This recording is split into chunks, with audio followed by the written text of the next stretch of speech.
Shut up! Hi, it's Datache, and YouTube used to be a very different place. I'm talking far back enough where videos used a 5-star system, or the reply girls filled every comment section, or when there was still a 10-minute limit for all videos on the platform. Yeah, times have certainly changed. But one of the few channels that's managed to stand the test of time is Smosh. Yeah, I'm surprised too. Smosh as a media entity has existed for so long, it's kind of hard to imagine it not being around. Hell, it's only a year younger than me. During its 20 years of existence, it's been the most subscribed to channel on YouTube twice, blown up Twitter thrice, and probably done something else 4 times. It's from an entirely different era of YouTube that a lot of people just weren't around for. And recently, I've been thinking a lot about the channel, the highs, the lows, the real lows, and how the channel has changed over the last 20 years. So let's talk about it. Smosh is a very, very big topic, as you'd expect from nearly 2 decades of content. So I'm not going to be covering everything. Just stuff I remember watching from each of the eras and how the channel has changed over time. That being said, it's likely I'm going to be jumping around the timeline quite a bit, with any attempt at coherent structure being about as likely as 9/11 happening in 2011. Hell, the next segment could start right now.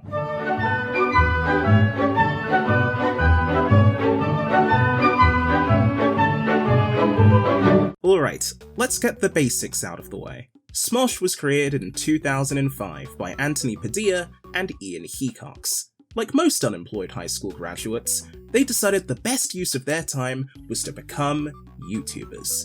Of course, this wasn't really a thing back then.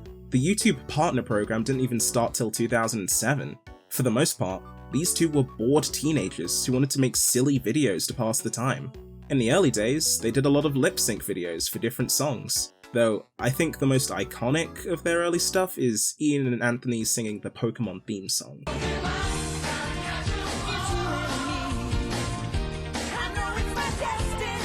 This one is really funny to me because this video ended up getting copyright claimed a few years after, and they made what was basically a Nintendo diss track parody with the exact same song. We lip-synced the Pokemon theme.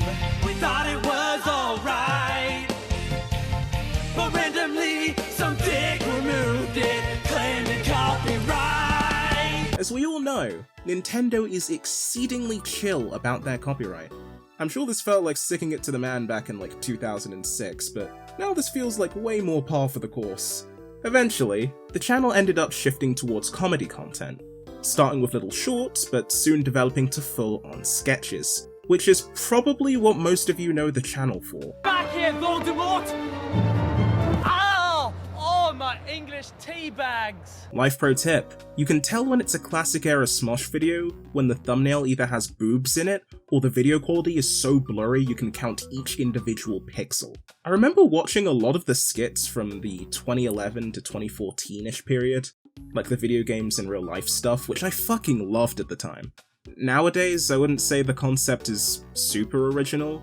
It's a series of short vignettes based on different popular video games, which honestly makes up a bunch of classic Smosh writing. But for the time, it was a really novel idea that was held together by strong editing and comedic timing. They did a lot of other video game parody stuff too. They had them being in Super Mario Bros, and the Extreme Wii Sports video where if you die in the game, you die in real life, which was my favourite thing on the channel as a kid. But there were also a ton of other fun one-offs. Some were focused on exploring goofy premises, like Anthony becoming a vigilante called Man Spider and really sucking at it. This city needs a hero, someone who will bring justice to criminals, and it is I, Man Spider, who will be the one to do it. Or them buying a robot girlfriend to do their chores that goes on a rampage. But ultimately, at its core, Smosh's humour relied on the dynamic of Ian and Anthony, whose characters were two idiots that somehow kept getting into increasingly stupid situations, usually because of their own jackassedness. Anyway, remember those old lip-sync videos? Smosh ended up going the musical route again, although this time it was with full-on music videos. There were a bunch of parodies, like the Pokemon one I brought up earlier, but also some original stuff like the Zelda rap or Parents Suck. They weren't super frequent, but they'd usually have a line or two that make me bust a gut. L-I-N-K, more like L-I-N-K. Of course, we can't talk about classic Smosh without bringing up the GOAT. If you think your red hot chili pecker could do more everyday tasks than my pink frosted sprinkled donut, then you're going down, Dick Biscuit!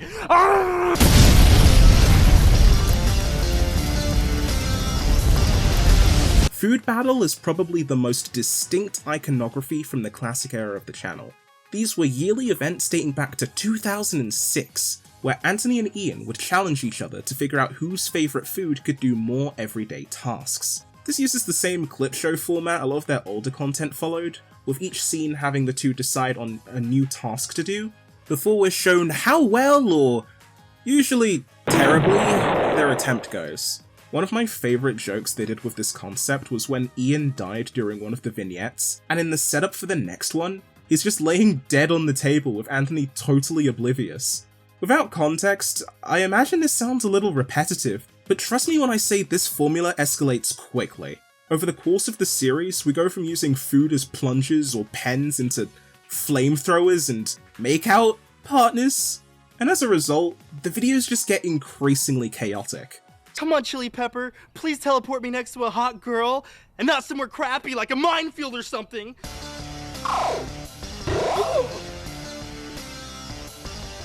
Whoa, is this heaven? No, it's a minefield. Something I only learned recently is that the fucking joke of Food Battle is that Anthony's food is always phallic, and Ian's is a goddamn donut. Add that to the pile of sex jokes that went over my head as a kid. Like most of the early internet, the videos back then tended to be pretty crass. If you weren't a fan of swearing, or screaming, or bitch, Bitch! Bitch! Bitch! Bitch! Bitch! Bitch! Bitch! Bitch! Bitch! Bitch! Bitch! it was pretty much designed to turn you away if you weren't a preteen boy. Which is why I feel the need to clarify that classic Smosh wasn't flawless. Other than the fact that Ian and Anthony were obviously amateurs just having fun and didn't take things too seriously until later, some of these videos haven't aged too well. Especially since some do that prior to the 2010s thing of making mean-spirited jokes about trans people, which isn't great. Obviously, I don't think Smosh are the types of people to thoughtlessly make jokes like that anymore, but stuff like that can really sour your image of the old content. Either way, all things must come to an end. Both Food Battle and the classic era of Smosh as a whole. I think Food Battle 2016 being a finale probably should have been telling of what was to come. Anthony stated he wanted to move on from the concept, and that was that. I remember being kind of salty about it at the time, and I know I wasn't alone on that. But really, it was just a sign that tradition on the channel was coming to an end. That the era of Ian and Anthony was coming to an end. Of course, there's still a little more to cover before we get to that, so let's move back to 2011, where a company called Alloy Digital would purchase Smosh. Although, in the future, it would go by a different name. It would simply be known as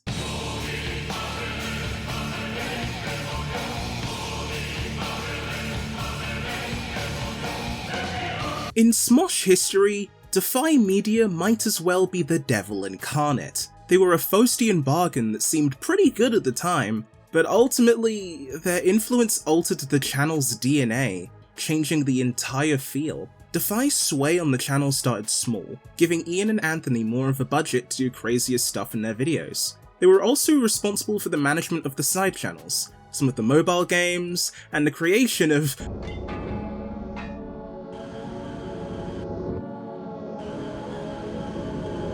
This is also around the time that the channel started hiring additional cast members. A lot of the more well-known mainstays like Shane Topp or Courtney Miller hopped on around this time, and despite how beloved they are now, people didn't like this change back then. At first, the new members were mainly left to their own devices, making vines or content for the side channels, but slowly, they began to find themselves integrated into main channel videos, with the core Ian and Anthony content being phased out. This all contributed to the growing sentiment that Smosh was losing its identity, and it was always traced back to Defy. Smosh was the biggest property Defy owned at the time, and it was clear they wanted to maximize their profit, despite the fact they didn't really know how. They started giving everyone in every channel more and more different series, trying to cover every demographic. A slumber party themed show with Courtney and Olivia? Sure. Spin the bottle with the new cast? Maybe we cut that one actually. Hi, editing Datache here. I'll make this quick. So, when I was looking back at some of the old cast content, a lot of it was very sexual in nature. So I did some digging. People have gone on record to say Defy did not treat women well. People would edit innocent footage and use it to objectify the female cast in videos and thumbnails, which is not good! Classic Smosh did objectify women for comedy, but that was usually self-aware and consensual with the actresses. Ian and Anthony were completely unaware of this, and I just think it really sucks ass that this was allowed to happen. I wanted to put this somewhere because I make a joke offhand about this later on, but I just want to make it known that I don't support how they were treated. Anyway, support women, back to the video. I will say though, it wasn't all doom and gloom after Defy. Some fan favourite series began in this era, like Every Blank Ever, which were clip show comedy compilations about a bunch of different topics. I said a salad! What kind of bread? No bread! Just vegetables in a bowl! What? Wait, bread bowl? Or Smosh Summer Games, a giant community event where the whole cast competed in different games, which I specifically remember for the amount of clickbaity thumbnails for the female cast members that I definitely didn't fall for as a 12-year-old. I had a crush on Courtney Miller as a kid, sue me, but unfortunately, that wasn't enough to keep everyone happy, and we'd end up seeing the results of that in 2017. I feel like we should just come out and say it. I'm leaving Smosh. I know a lot of you guys are probably gonna assume he's leaving because... Anthony was leaving Smosh. For a variety of reasons, mind you. But a big reason being a lack of creative freedom under Defy. This was huge news. I know because my parents got divorced around the same time and I still cried more about Smosh. I don't think it can really be overstated how big a deal this was at the time. Like yeah, people obsess about online breakups all the time, but this is different. For the 12-ish years Smosh had existed for at that point, its identity was Ian and Anthony, and when he left, it cast an unmistakable shadow over the channel as a whole. This is the point where a lot of people checked out, and I can't entirely blame them. Every new main channel Smosh video had the comments filled with "Where's Anthony?" So much so, it became a running gag. And I can't even imagine how Ian felt during this time. While Anthony would go on to start a new YouTube career, becoming an online interviewer and finding a ton of success, Ian and the rest of the Smosh crew licked their wounds and carried on, taking a massive blow to their identity and fanbase. And unfortunately, for those who remained at Smosh, things would only get worse.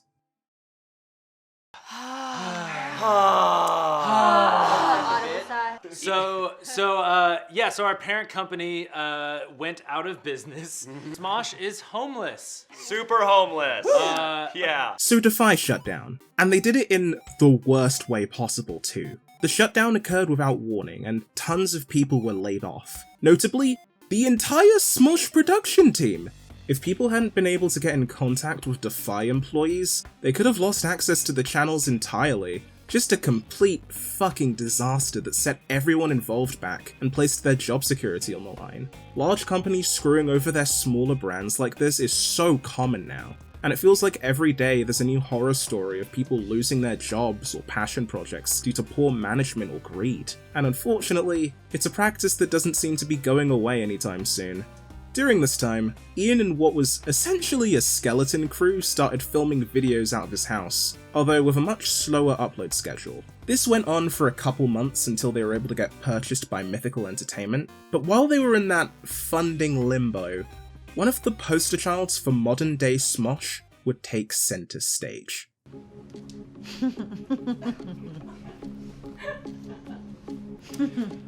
So you f***ed a fish.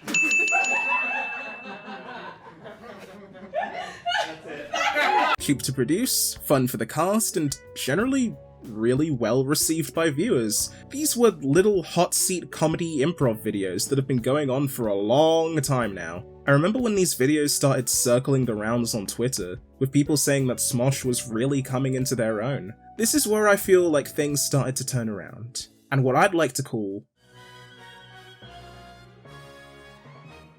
In the latter half of the Defy era, even though the channel had its fans, it was all a bit directionless. With growing control over Smosh and a lot of feedback to go off of, Smosh harnessed one of its biggest strengths at the time, that being its cast.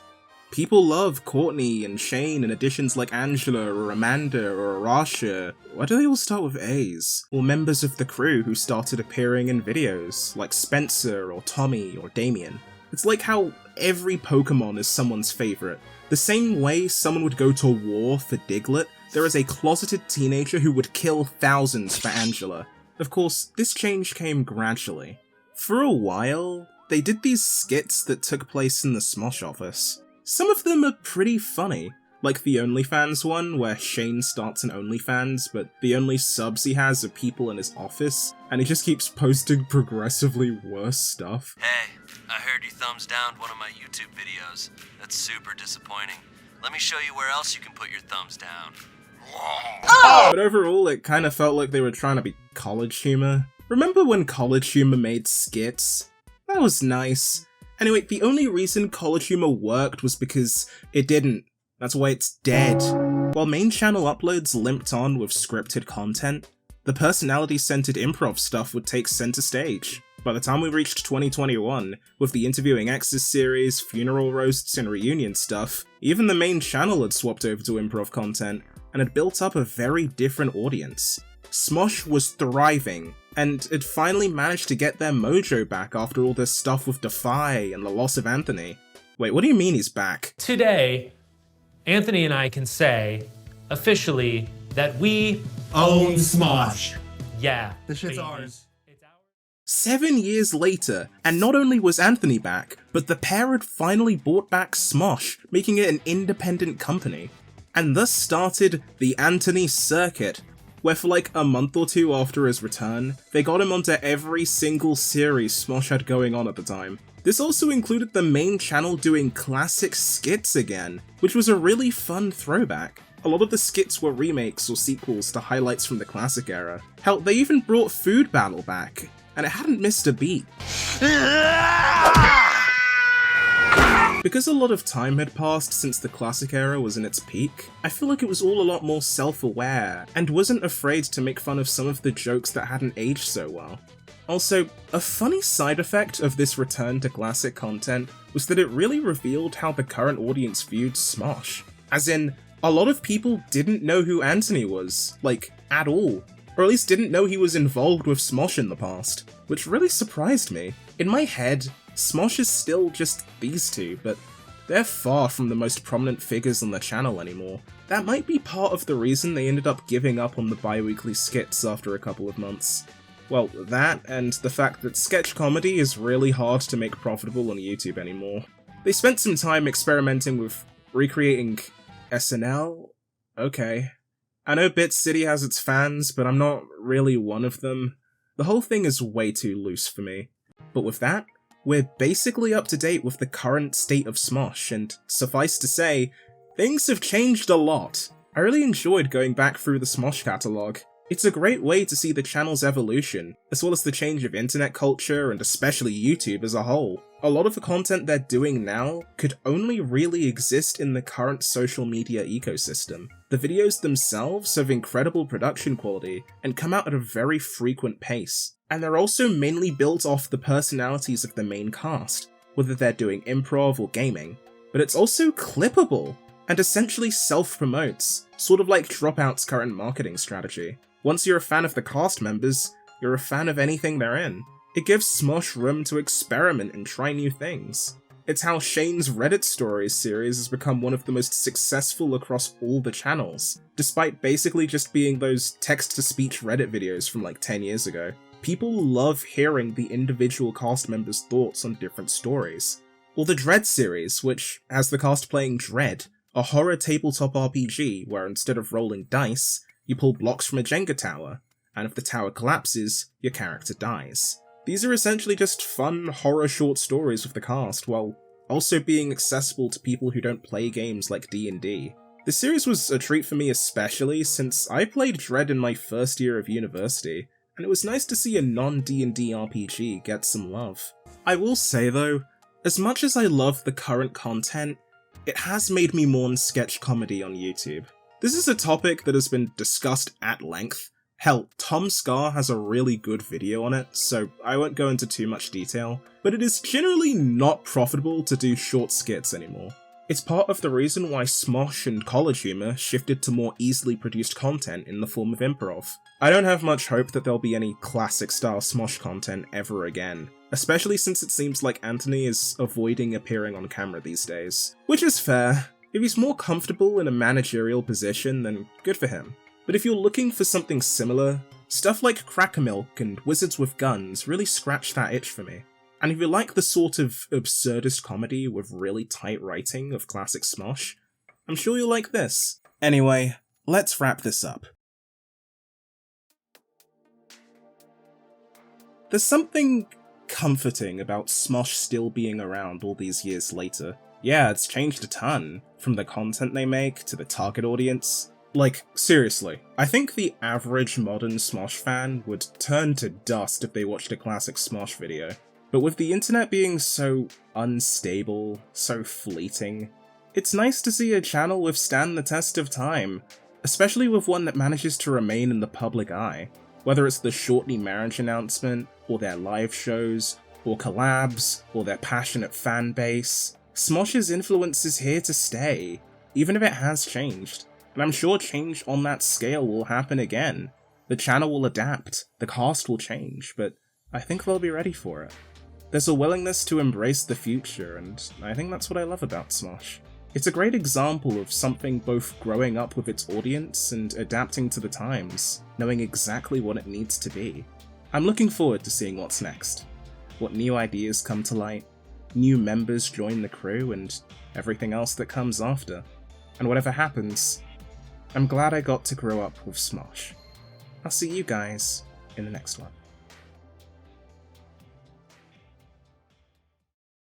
You thought that was the end, didn't you? You thought that I would only mention it offhand.